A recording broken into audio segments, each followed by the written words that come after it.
तुम और विजय नाम के दो पार्षद भगवान की सेवा करते करते उनके प्रमुख पार्षद बन गए।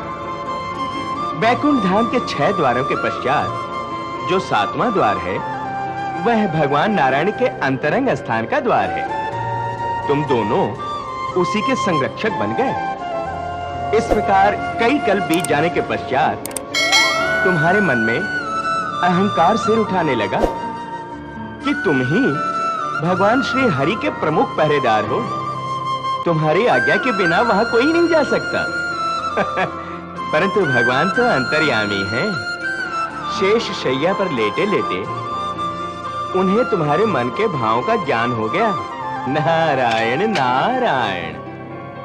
तब एक दिन ब्रह्मा जी के 4 पुत्र सनक और सनंदन आदि भगवान के दर्शनों हेतु वहां आए, क्योंकि उनको भी मेरी तरह कहीं भी जाने से नहीं रोका जाता। 6 द्वार लांघने के पश्चात जब वे 7वें द्वार पर आए तो तुमने उन्हें रोक दिया। महात्मन, कहां जा रहे हैं? यह वैकुंठ धाम के अंतःपुर का द्वार है।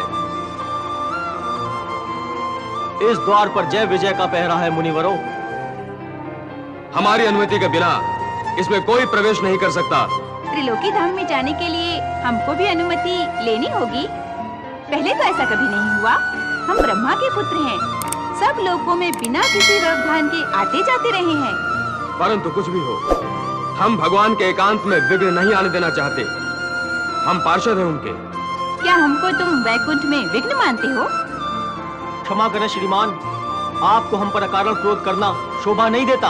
हम कभी अकारण क्रोधित नहीं होते, परंतु तुम लोग अवश्य भगवान के पार्षद होने के मद में चूर लगते हो और हम जैसे ब्रह्म कुमारों का मार्ग रोकने की भूल कर रहे हो। कुछ भी कहो ब्राह्मण कुमारों, आप लोगों को हमें संतुष्ट किए बिना अंदर जाने की अनुमति नहीं मिल सकती। अनुमति तुम लोग दोगे हमें? हमारे ऊपर अपने अनुशासन का अंकुश लगाने वाले पार्षदों, तुम अपनी सीमाओं का अतिक्रमण कर रहे हो। क्या तुम्हें सच्चिदानंद ने स्वयं हमें रोकने को कहा है? वे क्या रोकेंगे? वे तो स्वयं कोई संकल्प और विकल्प नहीं रखते। यह तो हमारा कर्तव्य है, क्योंकि इस समय हमारे प्रभु एकांत सेवन कर रहे हैं, इसलिए हम किसी को अंदर जाने की अनुमति नहीं दे सकते मुनिवरों। और महामाया लक्ष्मी जी भी उनके साथ हैं। हम इसे अपना कर्तव्य समझकर ही आपको रोक रहे हैं मुनिवरों। परंतु कर्तव्य तो स्वयं निर्धारित नहीं होता।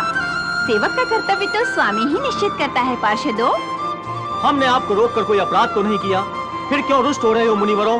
नारायण नारायण। प्रभु की माया देखो। उन दिव्य बालकों के मन में काम, क्रोध, लोभ, मोह और अहंकार का विकार है ही नहीं। फिर भी प्रभु की माया देखो। उनके निर्विकार चित्त में क्षण भर के लिए प्रभु ने क्रोध का विकार पैदा कर दिया और उन्होंने तत्काल तुम्हें श्राप दे दिया। महाप्रभु के वैकुंठ धाम में तुम्हारा गर्व से भरा हुआ ये वार्तालाप स्वयं ही सबसे बड़ा अपराध है। इस अपराध का दंड तुम्हें भोगना ही होगा और इसलिए हम तुम्हें श्राप देते हैं कि तुम मृत्युलोक में जाकर निवास करो। वैकुंठ तुम्हारे निवास के योग्य नहीं है।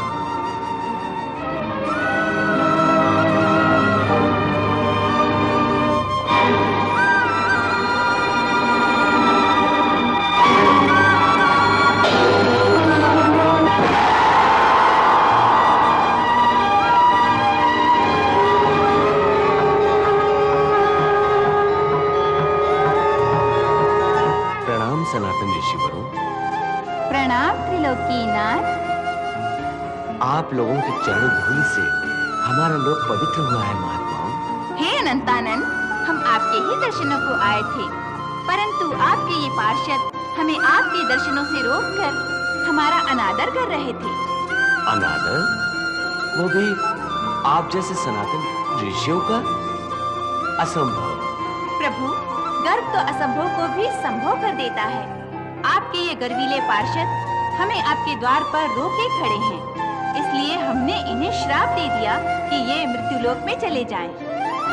श्राप दे दिया है सो तो ठीक है, परंतु मैं इनकी धृष्टता के लिए आपसे क्षमा मांगता हूँ। प्रभु, आप हमसे क्षमा मांग रहे हैं, परंतु क्यों? क्योंकि शास्त्र कहता है कि अपने सेवक के पाप का अपयश उसके स्वामी को भी भोगना पड़ता है। इसलिए अपने सेवक के अपराध के लिए मैं आपसे क्षमा मांग रहा हूँ। प्रभु, आप हमें और लज्जित ना करें। हमारे अंदर क्रोध का विकार उत्पन्न हुआ था, इसके लिए हम पहले से ही लज्जित हैं। आप हमारे इस दोष के लिए हमें क्षमा करें। हम ब्राह्मणों को भी क्रोध नहीं करना चाहिए था महाप्रभु। इसके लिए आप हमें भी दंड दे सकते हैं दीनानाथ। महात्मन, मेरे यहाँ किसी को दंड नहीं दिया जाता।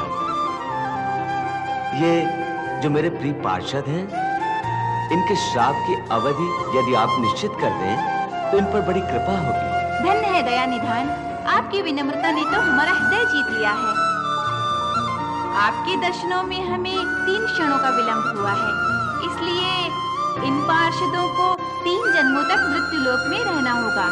इसके बाद ये मुक्त होकर फिर वैकुंठ धाम में आ जाएंगे। और जो ये तीसरा पार्षद सुनंद है,